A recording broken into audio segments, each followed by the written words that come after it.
Vamos orar.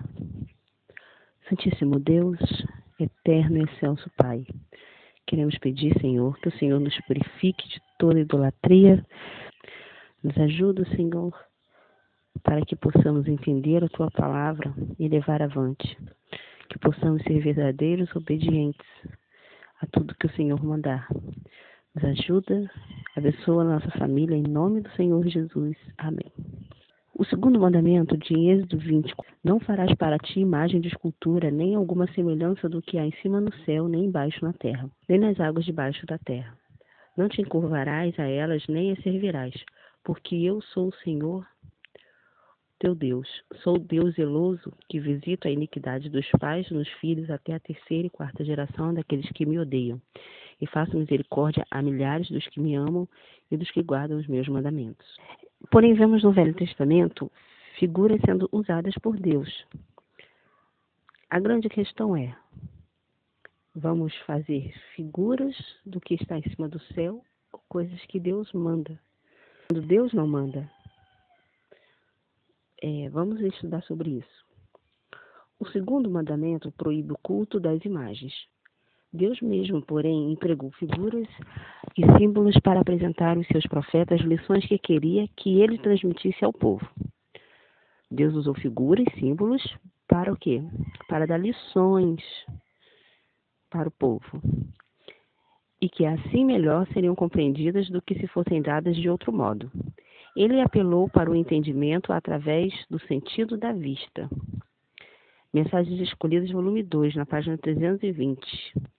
A história profética foi apresentada a Daniel e a João em símbolos, e esses deveriam ser representados claramente em tábuas, para que os lessem e os compreendessem. Não farás para ti imagem de escultura, nem coisa alguma semelhante do que há em cima no céu, nem embaixo na terra. Não te encurvarás a elas e nem te servirás.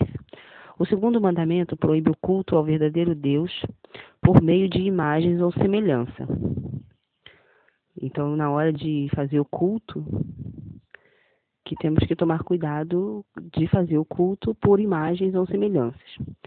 Muitas nações gentílicas pretendiam que suas imagens eram meras figuras ou símbolos pelos quais adoravam a divindade. Mas Deus declarou que tal culto é pecado. A tentativa de representar o eterno por meio de objetos materiais rebaixaria a concepção do homem acerca de Deus. A mente desviada da perfeição infinita de Jeová seria atraída para a criatura ao invés de ser para o Criador, e rebaixando-se suas concepções acerca de Deus, semelhantemente agradar-se-ia o homem. Então, rebaixa a santidade de Deus, né? Essas figuras. Em Patriarcas e Profetas, capítulo 27, diz assim: os homens daquela geração não eram todos, na mais ampla acepção do termo, idólatras. Muitos professavam ser adoradores de Deus, pretendiam que seus ídolos eram representações da divindade, e que por meio deles o povo poderia obter uma concepção mais clara do ser divino.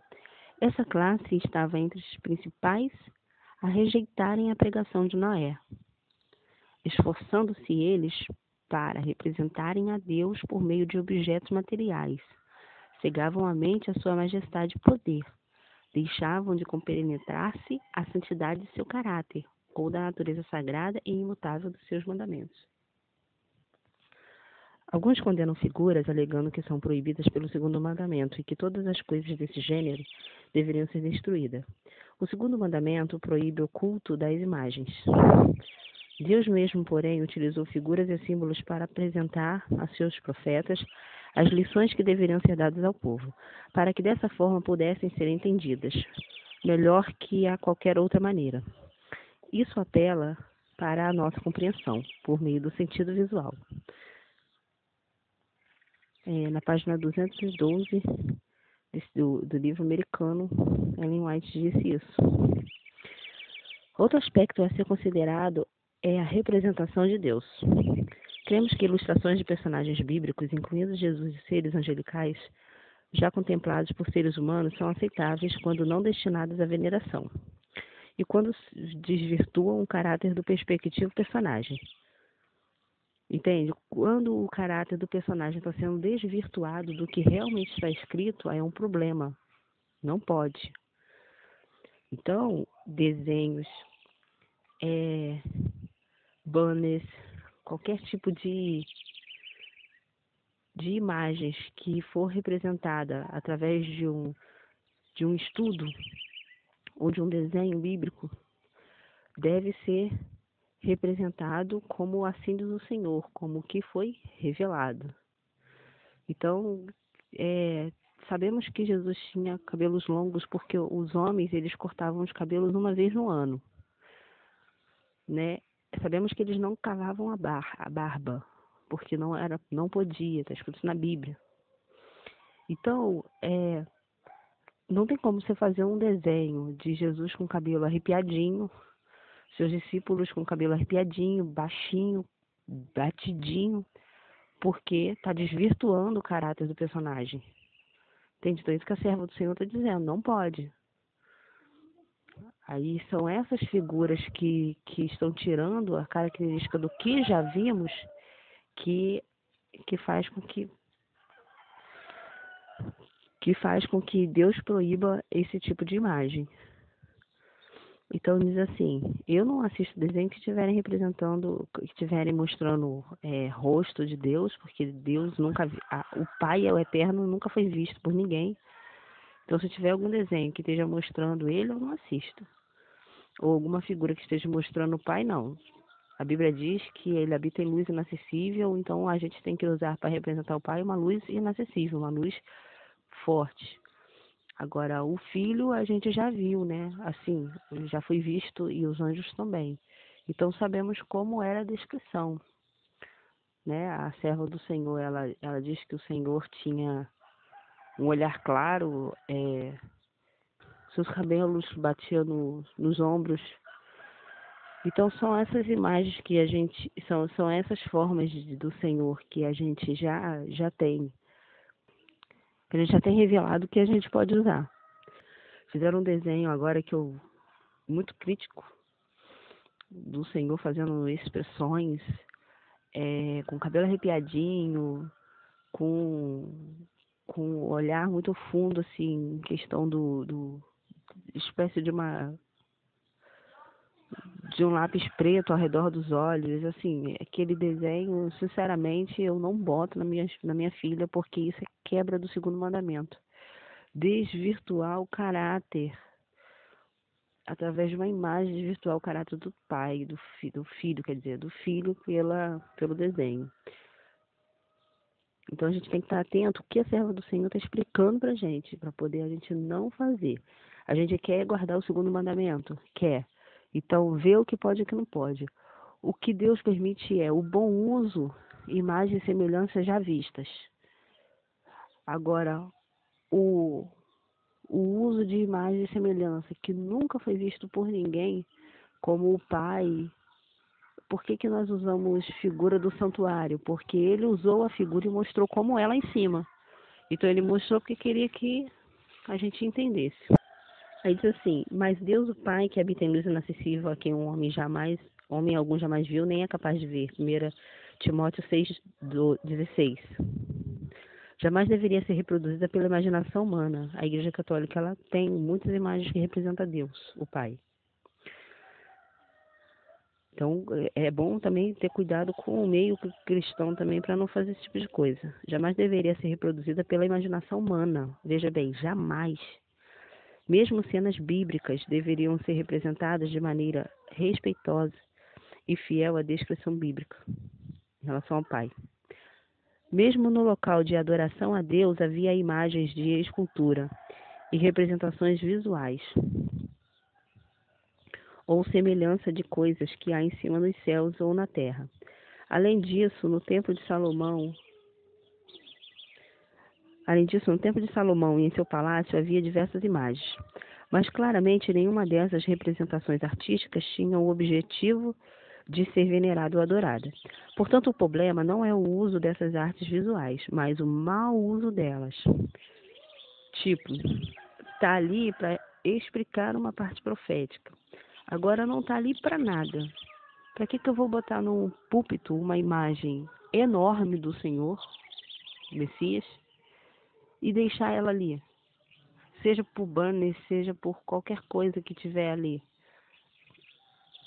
Para que ela está ali? Está explicando profecia, está relatando algo que seja explicativo das escrituras para o povo? Então pode usar. Não é para nada, é só apenas uma imagem do Senhor Jesus braços abertos. Não vai servir para explicar nada. Então é o mau uso da imagem. Mesmo objetos confeccionados por ordem de Deus podem ser usados de maneira distorcida. Prova disso é que a serpente de bronze tornou-se posteriormente um objeto de adoração e por isso foi destruída pelo rei Ezequias em 2 Reis 18:4. A serpente de bronze, ela aparece no deserto no momento em que o povo estava doente e precisava olhar para ter cura, olhar para a serpente de bronze com Moisés. Lembre-se desse episódio. Esse foi o momento que Deus mandou: façam uma serpente de bronze para que o povo olhe. Depois o povo fez essa serpente para ser curado. Deus não mandou. Já não era mais para fazer isso. E aquela serpente representava também Cristo no Calvário sendo levantado. E aí o povo pega aquela imagem e faz depois como em forma de idolatria. Começa a venerar esse Deus de bronze. E aí esse foi o mau uso da imagem. No tempo de Salomão, a arca foi colocada entre 2 querubins do tamanho grande, confeccionada por ordem de Salomão. Em 1 Reis 6:23, porque era uma representação do que estava no céu, né? Ficam 2 querubins guardando a arca, representando a santidade também dos mandamentos do Senhor. A pia grande estava apoiada em 12 touros de metal, 1 Reis 7:25, e os móveis tinham figuras de leões, touros e de querubins. Estava usando imagens do que está debaixo na terra. Mas o que estava sendo importante era o quê? Era ser mostrado uma parte profética de lá de cima. Então, era uma forma que o povo aprenderia e de outra forma não aprenderia. No verso 29 de 1 Reis, capítulo 7. Objetos artísticos em forma de romãs e lírios foram usados para decorar o próprio edifício. No verso 15 e 22. O trono real possuía arte decorativa em forma de leões, 1 Reis 10:19. A grande questão é, Deus mandou. A serpente de bronze, quando Deus mandou, era cura e bênção, mas quando Deus não mandou, virou idolatria. Quando em uma congregação é uma imagem de Jesus imensa no púlpito, isso é um mau uso. O povo estaria se prostrando diante de uma imagem. Não tem necessidade nenhuma daquela imagem ali. Evangelismo, escrito por Ellen White, na página 203 a 216, diz assim: dedicaste muito estudo ao assunto de como tornar interessante a verdade, e aos quadros que fizestes estão em perfeita conformidade com o trabalho que precisa ser feito. Esses quadros são para as pessoas lições objetivas. Puseste vigor de pensamento na obra de produzir essas notáveis ilustrações. E elas exercem efeito notável ao serem apresentadas ao púlpito em reivindicações da verdade. Usam-as o Senhor para impressionar as mentes. Fui instruída clara e nitidamente quanto a deverem usar-se quadros na apresentação da verdade. Para explicar a verdade, e é muito útil para explicar santuário. Muitos à volta de Jesus, mas quando é usada para a imagem, para nada. A imagem está ali com uma foto apenas. Pensar no mau uso da imagem. O uso de quadros é muitíssimo eficaz para explicar as profecias referentes ao passado, presente e futuro, diz a serva do Senhor em evangelismo. Figuras que possuem poder convincente, tais métodos serão usados mais e mais nesse trabalho de finalização. Então entendemos o que? O que é o mau uso de uma imagem, tanto no céu como na terra. Não farás para ti imagem de escultura, nem do que está em cima no céu, nem embaixo na terra. Aqui nesse pequeno estudo, o que é uma imagem sendo mal usada e uma imagem sendo bem usada. Bem usada, relembrando, para explicações da verdade. Toda imagem, tanto debaixo do céu, de baixo em cima, Deus revelou que pode ser usada, olha só, Deus revelou que pode ser usada para ilustrações da verdade. Mas imagens feitas de uma forma que não é para explicar verdade, tanto do passado, presente e futuro, ou que não seja para explicar profecias, que não seja para explicar o estudo, não tem utilidade nenhuma, é um mau uso de imagem. Então, não deve ser usado imagem em momentos de adoração, porque se tiver utilidade, deve estar dentro da igreja. Se não tiver utilidade, não deve estar dentro da igreja, para não ser feito um mau uso delas. Então, vigiem para não quebrar o segundo mandamento. Vamos orar? Pai Santo que estás nos céus, queremos pedir a Ti, ó Deus, ó Santo de Israel espiritual desse tempo, que o Senhor nos purifique de tudo que seja idolatria e nos purifique de quebrar o segundo mandamento. Pai Santo, nos ajude a sermos pessoas equilibradas, a ver o que é mau uso da imagem e o que é um bom uso da imagem. Auxilia-nos. Eu te peço e te imploro em nome do Teu Filho, nosso Salvador, que nos ensine. Amém.